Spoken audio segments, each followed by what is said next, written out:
They have certainly got effective. Now, whether they abolish the use of the one index or not, even though it was a still remains a problem in the Bahamas. Thank you, Honourable Member. As many, the Chair recognizes the Honourable Member for Kalani. You have no more speakers? No, I would prefer you not to. All of you.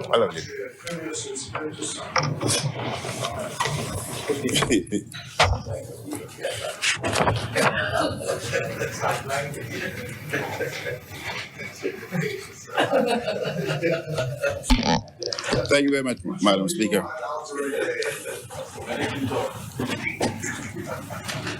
Madam Speaker, as I speak, there would be several articles that I would refer to. I would adopt such article, and I would sign at the end of my presentation. Madam Speaker, today we are in this honorable House again debating amendments to our laws governing financial services, which is a vitally important sector of our economy. And during our previous term in office, we sought the cooperation of the opposition in the national interest on matters affecting the sector, especially as we faced the task of removing the stain of blacklisting from the Bahamas. The then opposition, by and large, supported the necessary reforms and improvements to the regulatory powers of authorities to improve efficiency and transparency in the sector. And today, Madam Speaker, the House is addressing 3 amending bills to the Register of Beneficial Ownership Act, the Proceeds of Crime Act, and the Anti-Terrorism Act. The government must be constantly vigilant. It must engage with the international community on the basis of a level playing field where all standards being applied to our small jurisdiction are being equally applied to all other jurisdictions. And in the specific case of the EU, also evenly applied to their own onshore financial service nations and to those jurisdictions in some of the largest countries in the world, which operate as de facto offshore tax havens within their borders. We must ensure a level playing field as a matter of fairness. We must surmount these continuing challenges for the benefit of our financial services sector and the thousands of the high level and many ancillary job opportunities it creates for the Bahamas. Madam Speaker, I consider my government's achievements in accomplishing the removal of the Bahamas from the FATF gray list between 2018 and 2020 and the EU blacklist in early 2022 to have been amongst the most important accomplishment of our administration.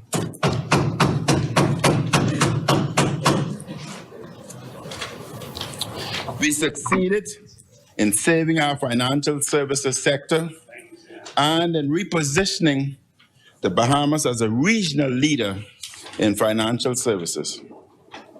We set the standards for other competitive jurisdictions to follow, and it is fair to assert that the Bahamas is among the world's leaders in the fight against money laundering and terrorism financing.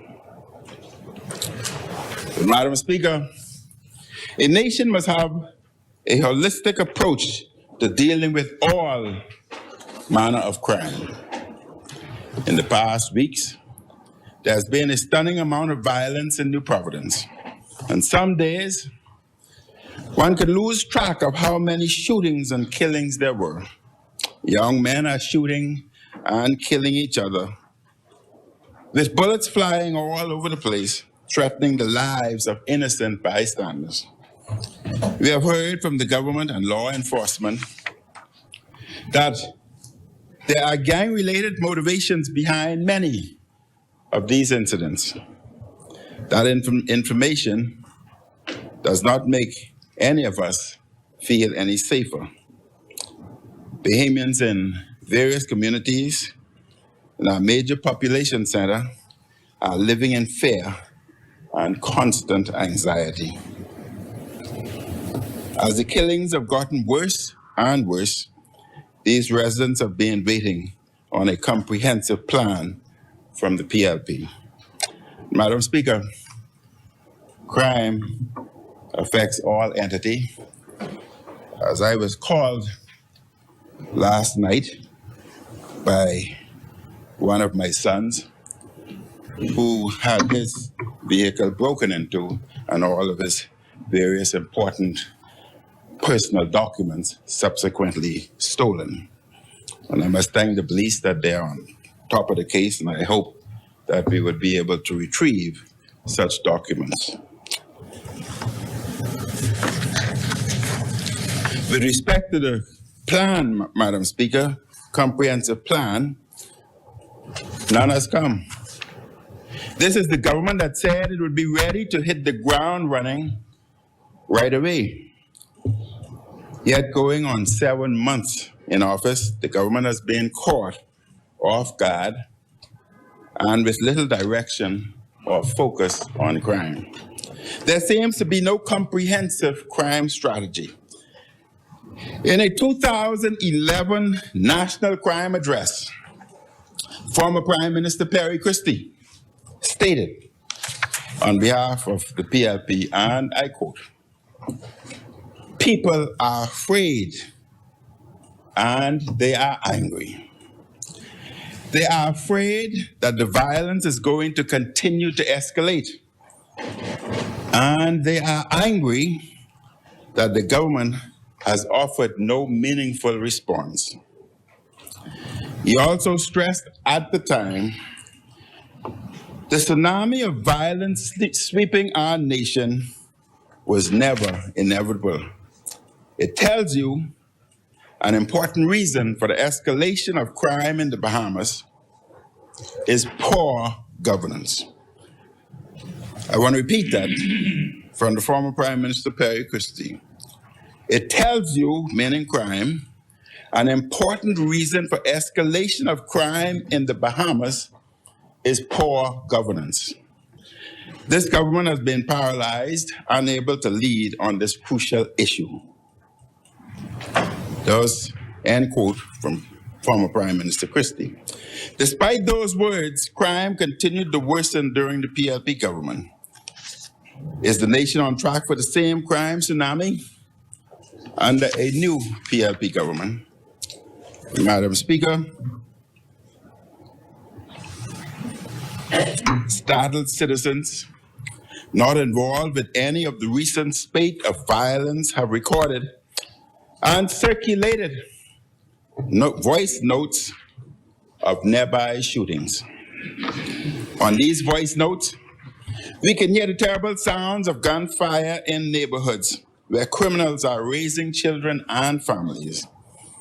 In its Monday, March 28th edition, the Tribune noted there were 35 murders for this year already, based on its records. That is a high number for a country with a population of approximately 400,000 individuals. We are on pace to have more than 140 murders this year if this rate of killing continues. And on the campaign trail, the now government said they had plans to fix problems such as this. But in power, the problem is getting worse. The member for Cat Island has spent a significant period of his time as Prime Minister traveling, as I've said on numerous occasions. He has not been focused on the job the Bahamian people entrusted him to do. One wonders how much or how little He notices the chaos and the mayhem on our streets in recent months as he went traveling. Perhaps his head was mostly in the clouds, having seemingly finally woken up to the crime crisis in New Providence over the weekend, Madam Speaker. Over the weekend, member for Cat Island held what he called a conclave, bringing together various stakeholders. Meaningful consultation is essential and a good thing. However, what actions should Bahamians expect out of the so-called conclave, which to some seemed more like a public exercise? And the PLP are good at that. We should not forget, Madam Speaker, that the current Prime Minister was one of those who defended erecting billboards advertising crime statistics before the 2012 general election. This tells us something. This tells us a lot about such individual, how he thinks about urgent and difficult matters like crime. The editorial in Tribune in 2013 noted, I quote, when asked if he thought the posters would scare potential tourists from visiting the country, Mr. Davis replied, I cannot hide the truth, and we cannot suppress the facts. We have to address the issues of crime. Is he willing to apologize for that stunt? Does he regret? You want to apologize for the 4.5 years you've been in power. You want to apologize for that? Left the bloody country broke. Oh, I could fit.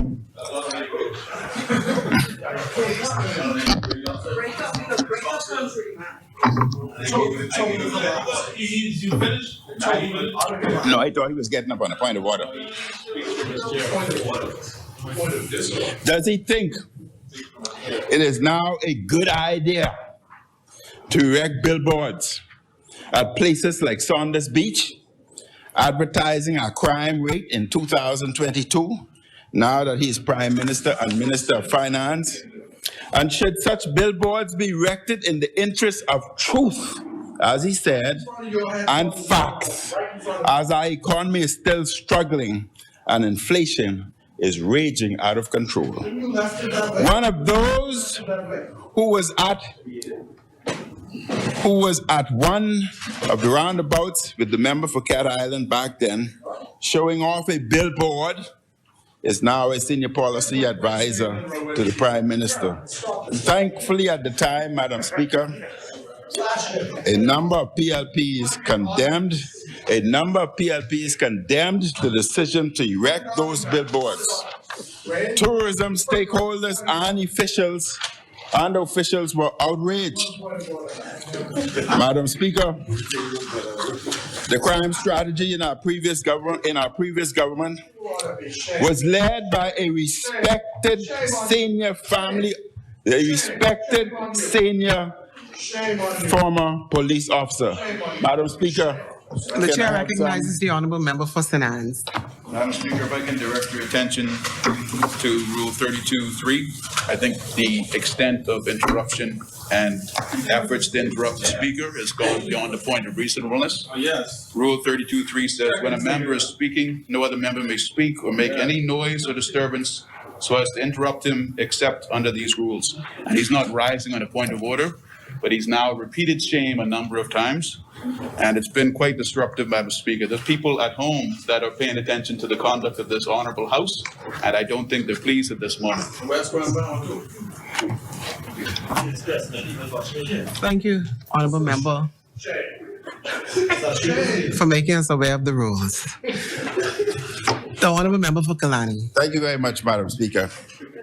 The crime strategy in our previous government was led by a respected senior former police officer. Sadly, the current Minister of National Security is not regarded by many as the appropriate or best person for the job. In the Prime Minister. The chair recognizes the honourable member for Freetown. I wonder He took instructions from I wonder if Kalani could identify the respected police officer. He surely can't be the one who there for them didn't appoint commissioner of police when they had the chance. Thank you, Honourable Member. The chair recognizes the Honourable Member for Mr. Speaker, Kalani. Madam Speaker, I don't think that's a point of order. If the member would reflect back on his history, he knows exactly who was the previous Minister of Finance, Minister of National Security. So I would continue. The Bahamian people have no faith that the government can implement a plan to reduce the levels of crime and violence on our streets. The Bahamian people do not see leadership regarding the crime crisis. And the so-called conclave appeared to be nothing more than a photo op designed to try to convey to the people that the Prime Minister is doing something. Bahamians are smarter than that. They know that all this government is show. The government knows this is a pretend government. Walkabouts, picture taking, and lots of talk are mostly what you get from this government. The governing side has no idea what to do regarding the problems facing the country. No serious plan to address gas prices. No serious plans to address the cost of living crisis. No serious plan. I had spoken to his grandmother. No serious plans to address VAT on bread basket itams. No serious plans to get more people vaccinated. Madam Speaker, Bahamians are frustrated. Bahamians are afraid. And crime is high. Unemployment is high. The price of food is high. The price of gas is high. And every time Bahamians look for some help or hope from the government, all they get is talk, and more talk. I say to those on the other side, you are no longer a new government. The honeymoon period is over. Yeah, that's all. The PLP has been in office going on 7 months. The people expect leadership when it comes to the challenges they face. They are angry with those in power because they put VAT on bread basket items and certain medicines, causing life to be harder on them. What was the point of this cruel tax? The government is adding social pressure on our people by what it does and what it does not do. They added tax to foods that were VAT-free on the one hand, and on the other hand, they refuse to lower the gas taxes at a time when prices are surging due to various factors, including the war in Ukraine. And I want to point out, Madam Speaker, that under conditions of war, the impact of the war does not generally set in for about 2 to 3 months. Just as the government is failing in the crime on fight, it is also failing more broadly to help Bahamians. Madam Speaker, crime is a multifaceted problem. We need the government to do more in terms of policing, judicial reform, and criminal justice system. We need the government to get to work creating more jobs. We need the government to get to work dealing with the educational system.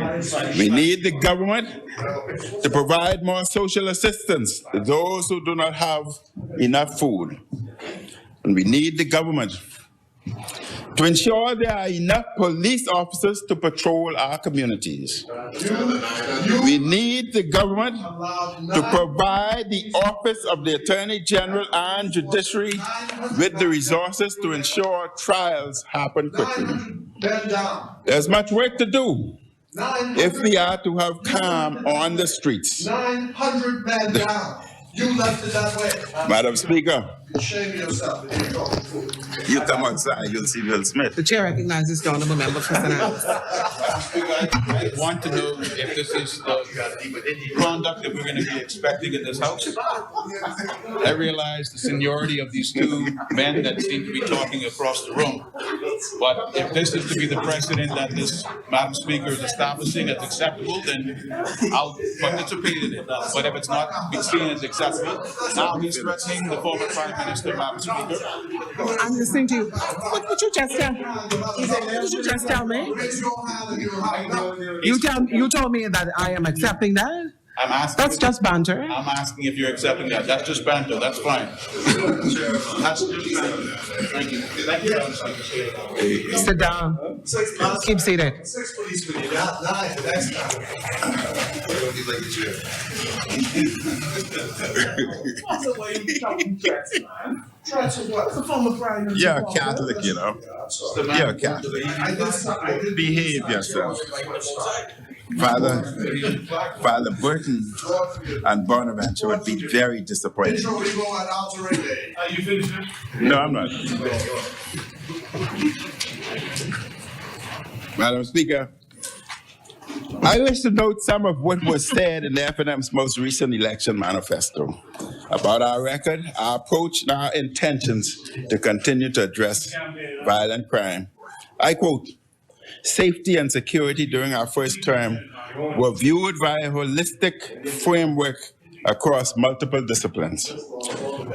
Over the last 5 years, we have been able to consistently reduce serious crimes such as murder, armed robberies, and sexual offenses by strengthening the legislative framework, incorporating advanced technologies, helping modernize the judicial system, reforming rehabilitative programming for our incarcerated population, creating the appropriate infrastructure basis, and promoting an integrated national platform among law enforcement agencies for effective and efficient response to crime. While a number of crimes were trending downwards over the past several years, we knew there was still considerable work to be done. We knew there would be a need for increased vigilance as curfews were ended or reduced following the pandemic. Vigilance on crime must be relentless and it must be aggressive. We cannot let down our guard for even a moment. Criminals and gangs quickly take advantage if we let down our guard for even a moment. We specifically discussed gun violence in our manifesto in a section entitled, quote, "Reduce the use of illegal guns, weapons, and ammunition." We noted, quote, "According to the United Nations, youth violence is the fourth leading cause of death for persons between the ages of 10 and 29. Globally, 85% of youth homicide victims are males. They also are the majority of perpetrators of these crimes." Went on, for the period 2017 through 20, the rate of youth homicide steadily decreased in the Bahamas. The FNM administration, further quoting, has adopted a multidisciplinary approach to gun violence and associated crime. We aggressively implemented new policy methodologies and engaged in joint operations with our national and regional partners to rid our streets of illegal guns and ammunition. We also engaged the National Neighborhood Watch Council to address the gun violence in communities throughout the Bahamas, engaged National Crime Council to address underlying issues in victims and perpetrators of crime to foster healing, and equipped our law enforcement agencies with new technologies such as shot spotter, CCTVs, and training to increase response time to gun violence. Our manifesto noted in the next term we intend install more shot spotters, gunshot sensors to detect, locate, and alert police to gunfire. Introduce drone technology to complement shot spotter to identify perpetrators quickly. Improve multi-agency partnership between HONLIA members and international border patrol agencies to interdict guns and ammunition before they enter our borders. Build greater capacity for NCIA to gather intelligence and disseminate to HONLIA to reduce the number of illicit firearms and ammunition on our streets. Partner with the NWC to develop more youth and mentorship programs for our at-risk youth, and continue to construct youth centers in urban areas to offer conflict resolution programs and educational training for youth program development. Madam Speaker, we had other strategies we intended to implement. Adhere to recommendations from the Forensic Lab Committee convened to build a 21st century scientific lab through a public-private partnership. Renovate and upgrade law enforcement facilities throughout the Bahamas. Introduce legislation to create a national DNA database to compare perpetrator profile samples in sexual offenses. Support global initiatives to eradicate human trafficking in the Bahamas and around the world. Work in partnership with the National Crime Council to address the root causes of domestic and sexual violence in our society. Invest more in public awareness and socioeconomic support for victims and agencies rendering aid.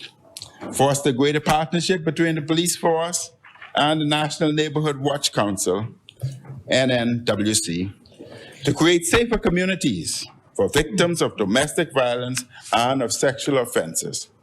Madam Speaker, I note that our manifesto was much more detailed in our crime-fighting strategy and ideas than the PLP's election plan, which was more like a pamphlet.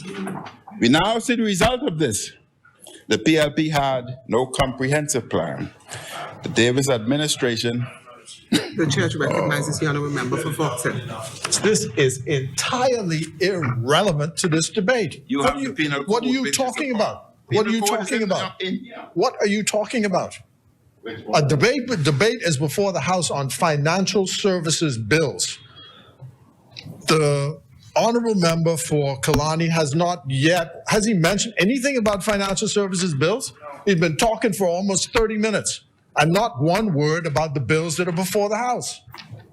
I was struggling to find the actual rule on this, but the thing is, the whole thing should be struck out as irrelevant. Have the rule, Madam Speaker. You know? Order is based on Yeah, there's plenty of references to relevance in the rules. Where's the rule? What is the rule that we understand? You know, gee, man, I mean, enough is enough. Get to the bills, get to the bills. Speak to the bills, speak to the issue, no issue. Now, what he's done, if it's allowed, is he's opened up us. I wish I could use the words he used outside the House, but I won't, because they probably will tell me is all. What words? You want me to go to the Tribune and get it? What you said? About who you're gonna. Oh, yeah, okay. Because there's a rule that you could adopt that as your own, too. So that's my point. Get to the point. All this moving around, talking nonsense. Thank you, honorable member. Madam Speaker, it's very disappointing. I'm continuously interrupted by the member from Fox Hill. When the member is an attorney and he knows that the penal code is a part of the bill, and the penal code speaks to crime throughout that particular legislation. Madam Speaker, we cannot allow crime and gang violence to get even more out of control. I thank you. I am closing. Please, Madam Speaker. Yeah, close, but don't get smart. Very, very Don't get smart. He's becoming very irritant. Oh, I'm so sorry. I'm so sorry. Oh, for Lord's sake. I've hurt the Prime Minister's feelings.